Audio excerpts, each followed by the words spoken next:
The diplomat's arrival.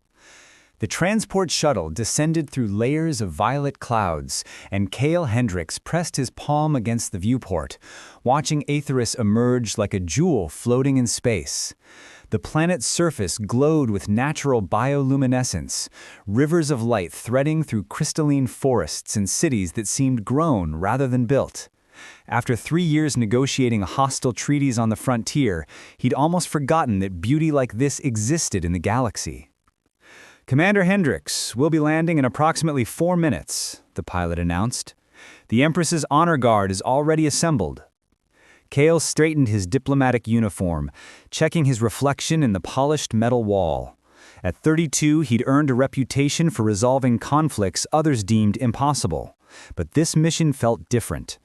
The Aetherian Empire had remained neutral in the colonial disputes for decades. If he could secure their alliance, it might finally bring lasting peace to this sector. The landing platform blazed with ceremonial torches that burned in shades of blue and silver. As Cale descended the ramp, he found himself surrounded by Aetherian soldiers in armor that seemed to shift colors like oil on water. They were tall and graceful, their skin bearing faint luminescent patterns that pulsed gently with their heartbeats. "Welcome, Commander Hendricks," a dignified official stepped forward, her voice musical. "Empress Thalara awaits you in the Grand Sanctum. Please, follow me." The palace seemed alive. Walls rippled with soft light, and the floor beneath his boots felt warm and responsive. They passed through corridors where courtiers whispered behind their hands, their glowing eyes following his every step. Cale had studied Aetherian culture extensively, but nothing had prepared him for the reality of their world. The council chamber took his breath away. It rose in spiraling tiers of translucent crystal, and at its heart sat Empress Thalara on a throne that appeared carved from frozen starlight. Her presence commanded the space absolutely, her silver robes flowing like liquid mercury, her crown a constellation of living gems. But it wasn't the Empress who captured Cale's attention. Standing beside the throne, arms crossed and expression glacial, was a young woman who radiated barely contained power. She wore warrior's armor adorned with battle honors, and her eyes, brilliant amber, shot through with veins of gold, fixed on him with undisguised suspicion. "Commander Hendricks," the Empress said, her voice echoing through the chamber, "may I present my daughter and heir, Princess Jarina Velphis, commander of the Imperial Guard." Jarina inclined her head the barest fraction, her gaze never leaving his face. "We shall see if human words prove as compelling as human promises," she said coldly. The challenge hung in the air between them like electricity before a storm, and Cale felt something shift in his chest, a recognition he couldn't name, a pull he didn't understand. The negotiations, he realized with sudden clarity, were about to become far more complicated than he had anticipated. Forbidden moments. The council sessions stretched across 5 long days, each one a careful dance of diplomacy and veiled threats. Cale presented his proposals with measured calm, outlining trade agreements and mutual defense pacts that could benefit both civilizations. But through every session, he felt Zarina's eyes on him, watching, analyzing, searching for weakness. On the 3rd day, everything changed. A representative from the mining colony stood and accused the Aetherian Empire of exploiting frontier workers. The chamber erupted in angry protests, but Cale rose to his feet, his voice cutting through the chaos. "With respect," he said firmly, "we cannot build peace on the suffering of the vulnerable. If these allegations are true, they must be addressed. Justice delayed is alliance denied." The room fell silent. Cale felt the weight of 100 stares, but the one that mattered most was Zarina's. When he glanced toward the throne, he found her studying him with an expression he couldn't quite read, surprise mixed with something that might have been respect. After the session ended, Cale walked alone through the palace gardens, trying to clear his mind. The phosphorescent flowers here bloomed only at night, their petals releasing gentle light that drifted upward like inverted rain. He paused beside a fountain where liquid crystal flowed in impossible spirals. "You defended people you've never met." The voice came from behind him, soft as silk over steel. Kale turned to find Zarina standing at the garden entrance, no longer in her formal armor, but in flowing robes that caught the garden's glow. Without her military bearing, she looked younger, more vulnerable. "They deserve to be heard," Kale replied simply. Zarina moved closer, her footsteps silent on the luminous grass. Most diplomats would have ignored such accusations. It complicated your negotiations considerably. "Some complications are worth it." He met her eyes, and this time she didn't look away. "You are not what I expected," she admitted, stopping a few feet from him. "I've met many humans. Most wanted something from us. Power, resources, territory. And what do I want? That's what confuses me." Zarina reached out and touched one of the floating light petals, watching it dance around her. "You speak of peace as if you actually believe in it." "Because I do. I've seen what war costs. I've stood in cities turned to ash, held the hands of children who lost everything. Peace isn't just politics for me, Princess. It's personal." The vulnerability in his voice seemed to crack something in her careful composure. "My mother raised me to be strong," Zarina said quietly, "to never show weakness, never trust easily. She says the universe respects only power." "And what do you say?" Zarina looked up at him, and in the garden's gentle light, he could see the patterns of light that traced beneath her skin, could feel the warmth radiating from her touch. "Your heart beats so fast," she murmured. "So does yours." He could feel it, a rhythm that seemed to echo his own. For a moment, the entire universe narrowed to just this: the space between them, the warmth of her hand, the way her eyes reflected starlight. Kale leaned forward slightly, and Zarina tilted her face upward and... "Princess Zarina!" A guard's voice shattered the moment like glass. They sprang apart as 3 members of the Imperial Guard materialized from the shadows. The lead soldier bowed stiffly. "Forgive the intrusion, Your Highness, but the Empress requests your presence immediately." Zarina's expression shuddered, the warrior mask sliding back into place. But when she glanced at Kale one last time before leaving, her eyes held a promise that made his breath catch. "This conversation," she said softly, "is not finished." Then she was gone, leaving Kale alone in the garden with only the floating light and the certain knowledge that everything had just changed. The discovery. Kale couldn't sleep. He paced his guest quarters until the early hours, replaying every moment in the garden, every word, every look. What was he doing? He'd been sent here to forge a political alliance, not to fall for the heir to the empire. Yet every time he closed his eyes, he saw Zarina's face in the moonlight, felt the ghost of her touch against his chest. The next day's council session was torture.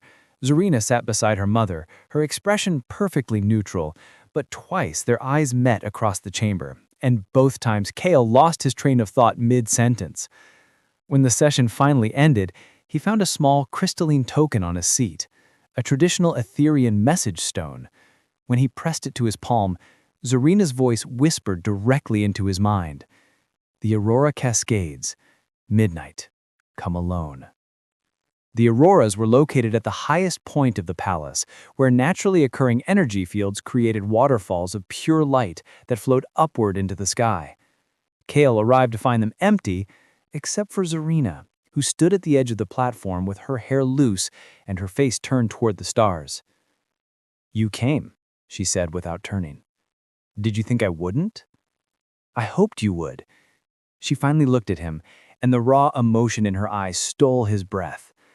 "I've been trying to convince myself this is madness, that I'm betraying my duty, my people, everything I was raised to be." Kale crossed to her slowly. "And what did you conclude?" "That madness has never felt so much like truth." Zarina reached for his hand, lacing their fingers together. The touch sent warmth spiraling through him.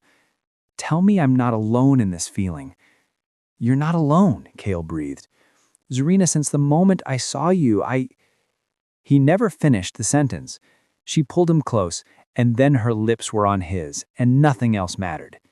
The kiss was gentle at first, questioning, but when Kale wrapped his arms around her waist and drew her closer, it deepened into something desperate and profound. She tasted like starlight and possibility. And when they finally broke apart, both were trembling. "We shouldn't," Zarina whispered against his mouth, even as her hands clutched his shoulders. "I know." He kissed her again, softer this time, savoring every second. They held each other beneath the cascading light, the universe reduced to just this perfect moment.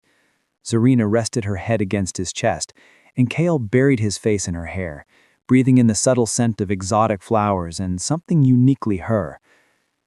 "What do we do now?" she asked quietly.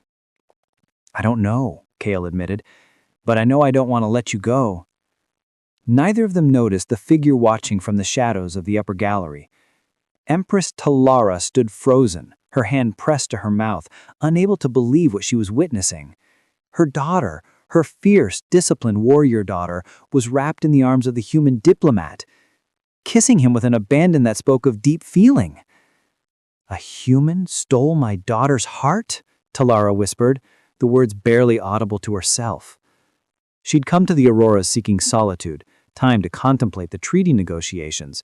Instead, she'd found something impossible, something that shook the very foundations of everything she'd built. For 20 years, she'd prepared Zarina to lead their empire. She taught her strength, strategy, the importance of maintaining a theory and superiority in a galaxy full of lesser species. And now this, her heir falling for a human? Talara watched as Kale cupped Zarina's face with such tenderness it made her chest ache. She saw the way her daughter smiled, truly smiled, something she rarely did anymore. The way they looked at each other held a gentleness that war had stolen from Talara long ago. "Your Majesty," her head advisor, Veyron, appeared at her elbow. "I thought you might be—" He stopped, following her gaze to the couple below. His expression hardened. "I see." "Say nothing," Talara commanded sharply. "Not yet." But as she turned away, her mind was already spinning. This changed everything. An alliance through marriage might strengthen ties between their peoples, but at what cost? And if word spread before she could control the narrative, it could be used against them by enemies who would see it as weakness. Worse still, she'd seen the look in Zarina's eyes. This wasn't a political maneuver or casual attraction. This was real, deep. The kind of connection that didn't bend to reason or duty. The kind of connection Talara herself had once felt, before war and loss had hardened her heart into stone. Back at the Cascades, Zarina and Kale remained wrapped in each other's arms, unaware that their secret was a secret no longer, unaware that forces were already moving in the shadows, preparing to tear them apart. "Promise me something," Zarina whispered. "Anything. Whatever happens, whatever comes, remember this moment. Remember that what we feel is real." Kale tilted her chin up, looking deep into her eyes. "I promise.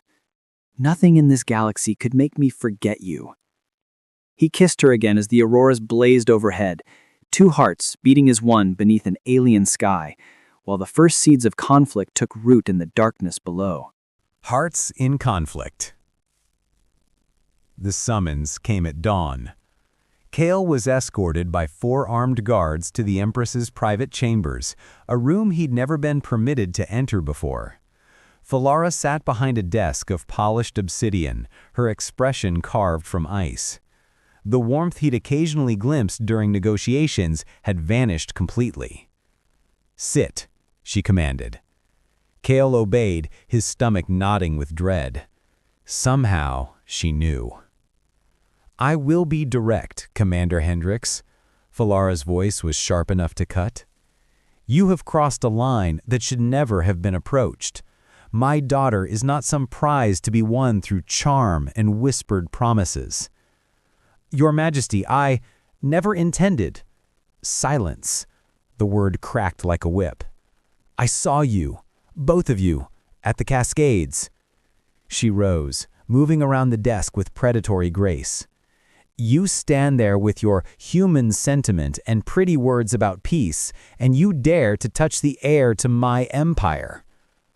"I care for her," Kale said quietly, meeting her eyes. "Deeply." "Care." Falara laughed, bitter and cold. "You've known her barely a week. Do not insult my intelligence by calling this love." "Then what would you call it?" Kale stood, refusing to be intimidated. Your Majesty, I came here for a treaty, nothing more. But Zarina is remarkable. She's brilliant and strong and compassionate in ways that— Enough. Falara's luminescent patterns flared with emotion. You will complete your diplomatic duties and leave A3s. The treaty will be signed and you will never see my daughter again. Am I clear? Before Kale could respond, the chamber doors burst open. Zarina strode in, still in her training armor, her face flushed with anger and determination. Mother, you can't do this. Zarina, leave. This doesn't concern you. It concerns me more than anyone. Zarina moved to stand beside Kale, and Thalara's expression twisted with pain at the gesture. I know what I feel. This isn't some childish infatuation. You know nothing of what you feel, Thalara snapped. You have been sheltered, trained for duty, not for this. He's using you. He's not. Zarina's voice rang through the chamber. For the first time in my life, someone sees me as more than a weapon or a political tool. He sees me, Mother, just me. Falara's face crumpled for just a moment before hardening again. And what happens when this feeling fades? When you realize you've thrown away your future for a human who will age and die while you still have centuries ahead of you? The words hung heavy in the air. Kale felt them like a physical blow. He'd been so caught up in the present that he hadn't considered the future, the biological reality that Aetherians live 3 times as long as humans. I don't care, Zarina whispered, but her voice wavered. You should. Falara's tone softened slightly. Zarina, I love you. Everything I've done has been to protect you, to prepare you to lead. This path leads only to heartbreak. Then let it be my heartbreak to bear, Zarina said fiercely. I am not a child anymore, Mother. I am a warrior, a commander, your heir, and I choose him. The declaration seemed to steal all the air from the room. Falara stared at her daughter as if seeing a stranger, while Kale's heart soared and shattered simultaneously. You choose exile, then, Falara said coldly, because I will not permit this union. If you pursue this human, you forfeit your place in this empire. Your Majesty, please, Kale began, but Zarina gripped his hand. Then I forfeit it, she said, her voice breaking. I love you, Mother, but I won't live my life as half a person anymore. Falara turned away, her shoulders rigid. Get out, both of you.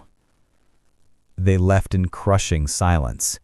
In the corridor, Zarina collapsed against the wall, tears streaming down her face. Kale pulled her into his arms, his own eyes burning. I'm sorry, he whispered into her hair. You didn't do it, Zarina said fiercely. She did this.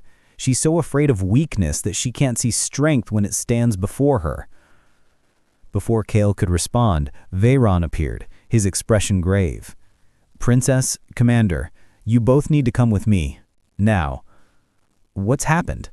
Zarina demanded. There's been an incident. Someone leaked word of your relationship to the Colonial Alliance delegates. They're calling it a conspiracy, claiming the Empress planned this to manipulate the negotiations. Veyron's jaw tightened. Worse, Lord Sethric and his faction are using it to challenge your mother's judgment. They're demanding she step down. Kale's blood ran cold. Sethric was a hardliner who had opposed every peace initiative, who believed in Aetherian supremacy above all else. Where's my mother? Zarina asked. In the Grand Sanctum, preparing for the final treaty ceremony. But Commander Hendricks, you need to know, there's whispers of an assassination plot. My sources say Sethric's followers plan to strike during the signing. We have to warn her, Kale said immediately.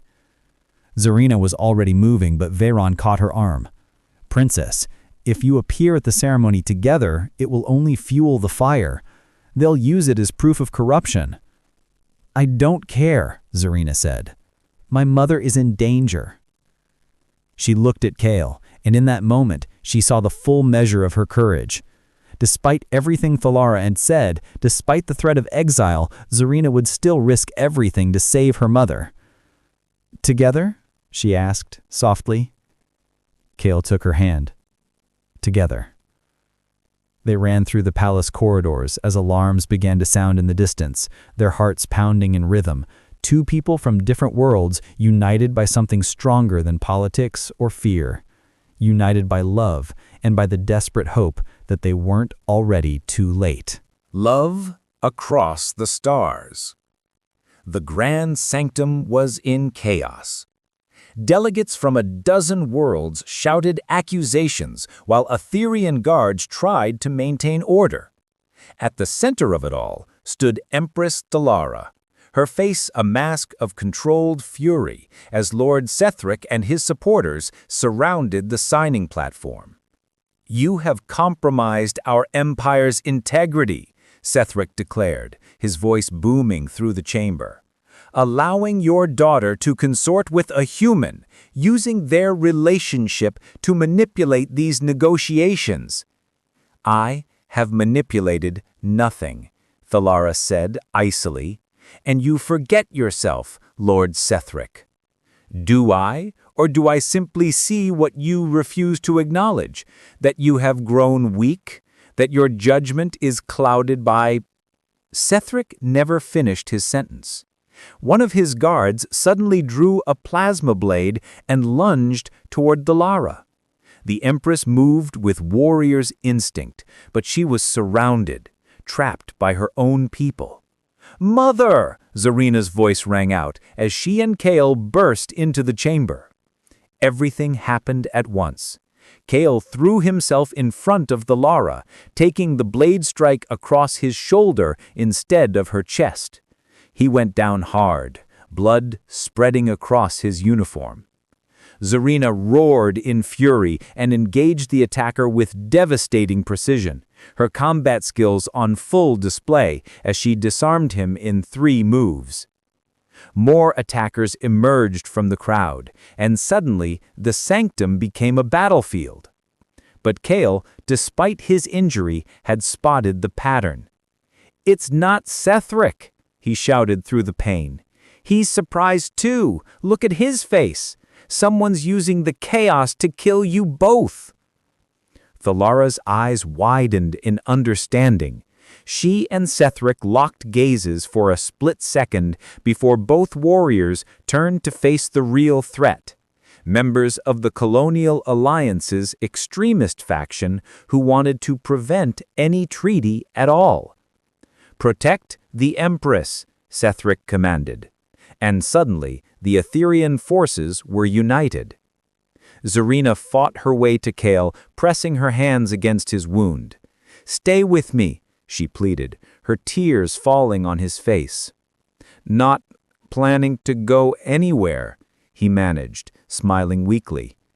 "Besides, I still owe you another kiss at the Cascades." "You fool! You beautiful, brave fool! You took a blade from my mother." "She's important to you," Kale said simply. "That makes her important to me." The battle was brief, but fierce. With the Etherian forces working together, the attackers were quickly subdued. As medical teams rushed in to treat the wounded, Thalara knelt beside Kale, her expression complex. "You saved my life," she said quietly. "Any decent person would have done the same, Your Majesty." "No," Thalara said, glancing at her daughter's tear-stained face. "They wouldn't have. Most would have calculated the political advantage first." She reached out and placed her hand over Zarina's where it pressed against Kale's wound. "I have been a fool." "Mother?" Zarina's voice trembled with hope. Thalara helped them both to their feet as the medical team stabilized Kale's injury. She stood before the assembled delegates, her voice carrying through the sanctum. "Today, I have learned something I should have known long ago.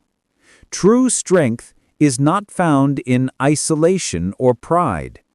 It was found in the courage to trust, to hope, to build bridges across the distances that divide us.